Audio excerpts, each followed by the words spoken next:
Halo, selamat pagi. Assalamualaikum. Berjumpa lagi dengan Bu Dita di mata pelajaran bahasa Indonesia. Nah, gimana kabarnya? Sehat? Alhamdulillah, jika sehat, Bu Dita doakan semuanya sehat ya. Nah, tahu nggak kenapa Bu Dita tadi ngetik repot gitu di laptop? Bu Dita sedang berlatih membuat laporan pengamatan. Jadi Bu Dita itu walaupun jadi guru tetap ada pengamatan, tetap ada tugas-tugas yang dilakukan. Begitupun dengan kalian juga ada tugas yang dilakukan. Nah, kemarin Bu Dita sudah mengajarkan kalian tentang bagaimana struktur, pengertian, dan kaidah penulisan dari teks laporan percobaan. Sama, Bu Dita ini juga sedang melakukan pengamatan. Waduh, sama ya, kita punya tugasnya sama ya untuk menulis itu. Nah, kemarin sudah belajar seperti itu, sudah ada tabel-tabel yang diberikan oleh Bu Dita, pengertiannya dijelaskan oleh Bu Dita. Nah, sekarang waktunya kalian untuk melanjutkan materinya. Apa Bu? Memproduksi teks laporan percobaan. Jadi teks laporan percobaan itu tidak hanya untuk diamati, dilihat pengertiannya apa, contohnya gimana, terus nggak praktek. Wah, rugi, eman-eman ya. Kita aja udah umur segini masih rajin belajar, masih suka praktek-praktek seperti itu, karena dari situ kita dapat pengalaman baru ya. Nah, hari ini kita akan mempelajari tentang cara memproduksi teks laporan percobaan. Sesuai dengan strukturnya ada 4 ya, mulai dari bab 1, bab 2, bab 3, dan bab 4 ditutup dengan daftar pustaka. Bu, di buku lo beda, nggak kayak gitu. Kenapa Bu Dita ngajarkannya gitu? Kenapa? Ayo, ada yang tahu? Kenapa ya? Kayak gini loh, nah alasannya. Kenapa Bu Dita kemarin kayak gitu? Ngasih tahu kamu contoh itu sampai detail kayak gitu, kenapa? Kamu akan lanjut ke jenjang yang lebih serius, ke SMA, dimana di SMA itu juga ada berbagai macam cara kita untuk menulis laporan. Strukturnya harus tahu, aturannya harus tahu. Kalau Bu Dita hanya mempelajari atau memberikan kamu materi berdasarkan di buku, ya eman-eman kamu. Nah, jadi Bu Dita memasukkan langsung materi yang sekiranya nanti ketika kamu ada di SMA, itu materi itu bisa kamu gunakan untuk menulis laporan, menulis esai, jurnal, dan lain sebagainya yang akan kamu terima materinya di SMA atau SMK nanti. Dan dasar penulisan ini juga bisa digunakan ketika kamu akan kuliah. Loh, panjang kan ya, makanya kenapa Bu Dita langsung memberikan materi yang langsung seperti itu biar kamu paham. Eman-eman kalau sekolah hanya nyemplungnya sesaat sedikit terus langsung ditelesi aja semuanya gitu ya maksudnya ya. Nah, kemarin sudah ada pengertian, struktur, dan kaidah. Sekarang kita masuk ke cara memproduksi teks laporan percobaan. Nanti akan Bu Dita tampilkan slide yang berisi suaranya Bu Dita kayak kemarin. Kamu lihat slide, ada suaranya Bu Dita menjelaskan, nanti juga seperti itu akan Bu Dita tampilkan. Diamati baik-baik, diperhatikan materinya, dibaca dengan sesama materinya. Jika ada yang kurang jelas boleh tanya ke Bu Dita. Mau kamu tanyanya japri, mau kamu tanyanya telepon, mau kamu tanya kayak gimana, boleh, tidak masalah. Bu Dita tuh senang banget kalau ada anak yang tanya, daripada anaknya diam-diam aja terus tiba-tiba nggak tahu loh waktu mengumpulkan tugasnya lo kok keliru, nggak kayak gini gitu ya. Jadi nanti betul-betul diamati pesannya Bu Dita. Jika tidak ada yang tahu, jika ada yang tidak tahu, boleh bertanya, enggak apa-apa, enggak usah malu. Karena ada pepatah kayak gini, malu bertanya sesat di jalan. Nah, malu bertanya pembelajaran, sesat di soalnya atau di penugasannya gitu ya. Jadi nanti dilihat slide-nya yang ditampilkan Bu Dita, bagaimana hasilnya, dan nanti silahkan jika ada tugas di akhir ya dikerjakan, minta tolong kerjakannya tepat waktu, tidak usah molor, tidak usah welean, tidak usah lihat temennya, waktu temenku belum selesai aku santai aja, oh jangan, nanti nilainya juga menunggu. Kalau menunggu itu kan nggak enak ya, nah ya nggak pasti. Waduh. Oke ya, diperhatikan slide-nya, silahkan nanti diperhatikan dengan baik. Selamat belajar, saya yakin kalian bisa, anak Nusantara luar biasa hebat. Oke, ketemu lagi sama Bu Dita di pertemuan yang kedua. Masih sama tentang teks laporan percobaan. Kalau pertemuan yang kemarin kita sudah membahas tentang pengertian, struktur, kemudian kaidah teks laporan percobaan, dan kita juga sudah mencocokkan LKS ya, sudah tahu ya nilainya bagaimana ya. Oke, sekarang kita lanjut ke dalam Prosedur membuat teks laporan percobaan. Nah, kalau sudah masuk ke dalam prosedur membuat, artinya kalian siap-siap untuk membuat teksnya dengan struktur dan kaidah yang tepat. Oke, saya mulai. Membuat teks laporan percobaan. Adapun cara membuat teks laporan percobaan antara lain sebagai berikut. 1. Menentukan hal yang akan dicobakan. Artinya kamu menentukan tema dan judul yang akan kamu gunakan. Begitu ya, tema dan judul ingat berbeda. Tema adalah payung besar dari judul. Kalau temanya kesehatan, judulnya bisa tentang COVID-19 yang ada di Indonesia. Kalau temanya tentang pendidikan, bisa membuat judul pembelajaran daring yang inovatif dan kreatif. Nah, kayak gitu. Jadi ada bedanya. Kemudian yang B, menentukan tujuan percobaan. Tujuanmu melakukan percobaan itu untuk apa? Dijabarkan di dalamnya. Yang ketiga, menulis alat dan bahan percobaan. Yang keempat, menuliskan langkah-langkah percobaan. Yang kelima, hasil percobaan atau isi atau pembahasannya. Yang keenam, menuliskan kesimpulan percobaan.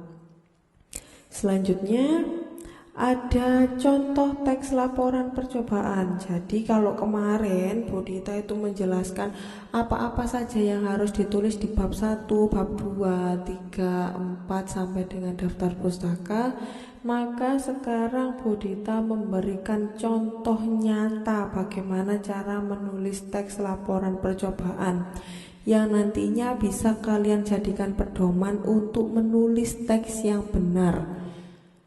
Ya, diperhatikan di PowerPoint-nya, latar belakang itu berisi pembahasan awal di mana kalian menyajikan kalimat pembuka untuk mengantarkan pada isi. Kalimat pembuka ini harus menarik, harus jelas sehingga pembaca ketika melihat dan membaca akan tahu, oh ikiku tentang ini pembahasannya. Oh, jadi ini nanti mengarah tentang pengamatan. Nah, dia akan ada rasa ingin dan ingin terus membaca gitu ya. Diperhatikan PowerPoint-nya Bu Dita, dibaca betul-betul apa sih latar belakang dan bagaimana contohnya. Di sini Bu Dita mengambil tema tentang pengamatan. Apa yang Bu Dita amati? Cara menanam kecambah. Jadi judul teksnya Bu Dita ini adalah cara menanam kecambah. Temanya tentang pengamatan. Jadi nanti mengambil data kualitatif. Jadi bukan pakai hipotesis tapi pakai asumsi begitu ya. Kemudian di bab 1 juga ada tujuan. Tujuannya apa sih Bu Dita ngamati kecambah? Ditulis sama Bu Dita di PowerPoint. Nanti kamu baca nak PowerPoint ini ya. Kemudian ada asumsi atau hipotesis karena Bu Dita pakai pengamatan sehingga Bu Dita pakai asumsi, pakai data kualitatif. Dibaca juga contohnya supaya kalian tidak keliru ya. Kemudian bab 1 sudah selesai dibaca. Sudah Bu, sudah selesai dibaca semua ya. Kita geserkan ke bab 2. Seperti yang tadi diberikan contoh, bab 2 itu berisi landasan teori. Landasan teorinya karena kamu ini hanya berlatih untuk membuat, maka kamu boleh menggunakan buku IPA atau buku-bukumu yang lainnya yang berhubungan dengan judul yang kamu buat gitu ya. Jadi itu disajikan sama Bu Dita contoh landasan teorinya. Itu bisa kamu tulis ulang dengan mengganti beberapa kata, boleh karena memang kamu masih latihan. Bu Dita persilahkan, tidak apa-apa, khusus di landasan teori. Kemudian di bab 2 juga ada alat dan bahan. Kalau alat dan bahan sudah biasa ya, sudah tahu bagaimana menulisnya. Kemudian ada langkah-langkah atau cara kerja, ditulis secara runtut, secara urut dari awal sampai akhir, sampai tuntas, sampai selesai. Gak boleh lompat-lompat, gak boleh penjelasannya hanya singkat, padat tapi gak jelas. Jadi kalau bisa diusahakan diuraikan secara rinci sampai betul-betul jelas. Agar apa? Agar pembaca itu betul-betul memahami arah tujuan penulisanmu itu kemana. Kita lanjutkan di bab 3. Nah, bab 3 ini nyawanya. Kalau kita penelitian atau pengamatan, nyawanya ini ada di bab 3. Bab 3 ini hasilnya, hasil dari pengamatan atau penelitian atau percobaan yang kamu lakukan.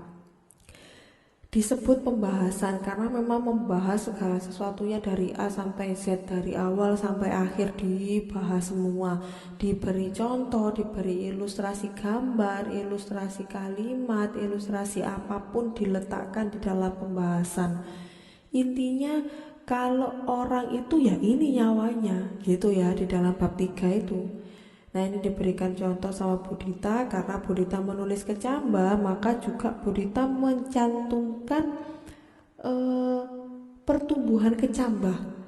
Pertumbuhan kecambah dari hari ke hari Budita cantumkan di situ dengan menggunakan penjelasan kata-kata juga, sehingga orang ketika membaca tidak hanya melihat gambar tetapi juga melihat tulisannya, dipahami, dicocokkan. Oh, gambarnya gini, oh kata-katanya gini, berarti cocok nggak ya nanti cocokkan di situ ya.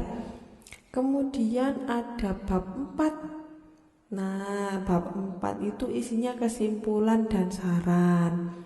Ditutup dengan daftar pustaka. Seperti yang Budita bilang, nama harus dibalik, diberi titik, ada tahun terbitnya, titik lagi, ada judul bukunya, titik lagi, ada kota terbitnya, baru titik 2, dan penerbitnya, titik. Segala sesuatu harus diakhiri dengan titik yang artinya sudah selesai. Loh Bu, kenapa kok habis namanya orang yang dibalik kok dikasih titik? Loh, belakangnya masih ada lagi Bu, masih ada tahun, masih ada judul buku. Loh, iya memang masih ada lanjutannya, tapi itu kan dengan topik yang berbeda, dengan subbahasan yang berbeda. Nama orang, ya sudah, yang penulisnya cuma satu ya, nama orangnya satu, diberi titik. Kemudian ganti lagi pembahasannya, tahunnya, tahun diterbitkan, maka ditulis tahunnya, tahun berapa.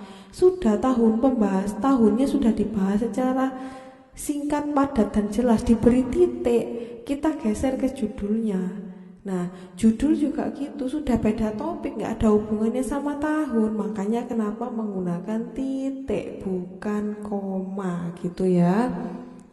Nah, seperti yang Budita bilang, karena ini adalah materi tentang menulis atau memproduksi teks laporan percobaan, maka tugasnya juga berhubungan dengan membuat teks laporan percobaan. Dibaca betul-betul ya. Berdasarkan informasi yang telah disajikan di atas, nah di pertemuan selanjutnya sama pertemuan hari ini, maka diharapkan siswa dapat memproduksi teks laporan percobaan secara mandiri. Artinya ijen-ijen nak ngarape dhewean dengan struktur dan kaidah kebahasaan yang tepat. Jadi strukturnya harus sesuai, yang bab 1 sampai bab 4 ditutup dengan daftar pustaka serta bahasanya yang tepat. Kamu gak boleh pakai bahasa sehari-hari, kamu gak boleh pakai bahasa-bahasa yang ngawur ya, harus pakai bahasa Indonesia yang baik. Dengan aturan 1. Tema tentang penelitian atau pengamatan baik pada hewan, tanaman, atau benda lainnya. Jadi kamu boleh ngambil tema tentang pengamatan, percobaan, atau penelitian. Kalau pengamatan lebih umum ya, kamu bisa ngambil di tumbuhan, bisa ngambil di hewan, ataupun pada benda lainnya. Jadi kalau pengamatan lebih umum, kalau penelitian atau percobaan itu khusus kepada rumusan-rumusan tertentu. Kemudian yang B disusun dengan struktur yang telah dijelaskan sebelumnya. Nah, strukturnya tadi ya ada bab 1 dan sampai selesai. Yang ketiga ditulis pada buku tulis dengan tata bahasa yang baik dan benar dilengkapi dengan ilustrasi. Saya nggak nyuruh kamu untuk mengerjakan di folio, saya menyuruh kamu untuk mengerjakan di buku tulismu saja, buku tulis bahasa Indonesia. Jadi tugasnya akan ngumpul jadi satu di situ. Kamu tulis hasil penelitianmu dari bab 1 sampai bab 4 plus daftar pustaka tadi.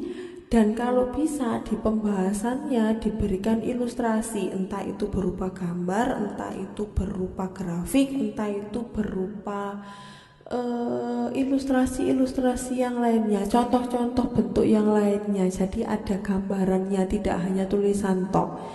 Kemudian yang terakhir, dilarang untuk googling atau browsing di internet. Saya itu tahu nak, siapa anak yang nyari di internet, siapa yang enggak. Tahu dari mana Bu Dita? Emang Bu Dita googling terus ya? Enggak, kelihatan nak, kelihatan kok. Dan Bu Dita hafal beberapa laporan percobaan yang ada di internet. Jadi kalau sampai googling, saya kembalikan, tidak saya nilai. Kamu harus membuat ulang kembali. Kemudian sama halnya dengan anak yang mengerjakan asal-asalan. Wis pokoknya penting aku ngumpulin Bu Dita, urusan bener salah wis ke urusan buri. Oh ndak bisa. Kamu harus mengerjakan dengan benar mulai bab 1 sampai dengan bab akhir, ditutup daftar pustaka. Kalau kamu mengerjakan asal-asalan dan salah, maka juga tidak akan saya nilai. Saya kembalikan kerja nomene sampai betul. Jadi nanti tidak akan ada nilai di bawah 50. Kalau nilaimu 50, asalkan tulisanmu rapi, maka masih saya pertimbangkan. Tapi kalau nilainya 50, tulisannya udah nggak rapi, bentuknya udah nggak rapi, maka silahkan untuk mengulang kembali. Jadi sudah Bu Dita beri catatan, jika salah harus mengulang mengerjakan lagi. Salah baik dalam penulisannya maupun salah nyuntuh soalnya di Google, nyuntuh soalnya di temannya. Nah itu akan saya kembalikan dan silakan mengerjakan lagi. Jadi menurut Bu Dita ya, ketimbang kamu mengerjakan double, mendingan mengerjakannya serius, yang betul, yang benar-benar. Jadi kamu mengerjakan sekali, beres, selesai, dikumpulkan, dapat nilai, kita ganti ke pelajaran selanjutnya ya. Oke, jadi itu saja tugasnya. Sama, karena ini tugasnya membuat agak-agak rumit, jadi kamu mungkin hari ini bisa menghubungi Bu Dita untuk menyetorkan tema dan judul yang akan kamu buat. Jadi pelajaran ini kan masih akan berlangsung selama Bu Dita, kurang lebih ada waktu 1 jam, 1 jam lebih. Wah lama loh itu ya. Jadi Bu Dita ingin kamu menyetorkan tema dan judul yang akan dibuat, kalau bisa sekaligus dengan kerangka konseptual. Apa Bu kerangka konseptual itu? Kerangka yang mau kamu jadikan perkembangan ceritamu. Jadi misal kayak gini, kamu mau menulis tentang pertumbuhan hewan jangkrik misalnya kayak gitu. Jadi kamu nanti lihat, kamu bikin latar belakangnya apa secara singkat, tujuannya apa gitu ya, dibuat peta konsep kecil-kecil aja. Nanti coba dikasih tahu ke Bu Dita kira-kira gitu betul atau tidak ya. Jika memang tidak betul, maka akan saya beritahu bagaimana betulnya. Jika memang tidak cocok, maka akan saya beritahu jangan mengerjakannya itu. Nanti sisanya kamu bisa mengerjakan di rumah. Kamu bisa melihat sekelilingmu apa yang sekiranya bisa dijadikan bahan pengamatan atau penelitian atau percobaan gitu ya. Jadi waktu yang tersisa ini silahkan digunakan semaksimal mungkin untuk berpikir, membuat peta konsep kecil saja, pendek-pendek saja, dikumpulkan di saya lewat Microsoft Teams ini. Jadi kamu nulis di buku oret-oretan gitu ya, di foto, dikirim di Microsoft Teams. Nanti untuk penulisan yang rapi di buku tulis dan lain sebagainya, kamu bisa menulis setelah jam pelajaran saya selesai. Intinya pertemuan selanjutnya materi itu harus sudah selesai, terfoto dengan rapi di dalam bukumu, kemudian nanti dikirimkan ke saya satu persatu. Nanti kalau sudah selesai dikirim, kita akan lanjut ke materi selanjutnya. Jadi nanti setelah kalian keluar dari kelas saya dan pindah ke kelas lain, baru saya akan mengoreksi dan saya bisa menentukan kira-kira tak balik no apa enggak itu pekerjaan sampean semua ya, gitu ya. Jadi selamat mengerjakan, saya tunggu kerangka konseptual, tema, dan judul yang saya berikan tadi, saya instruksikan ke kamu tadi sampai jam 9. Kamu gak ngumpul-ngumpul, no ya sudah, nanti kalau kamu salah ya jangan ngeluh kalau saya suruh untuk ulangi lagi gitu ya. Jadi selamat bekerja.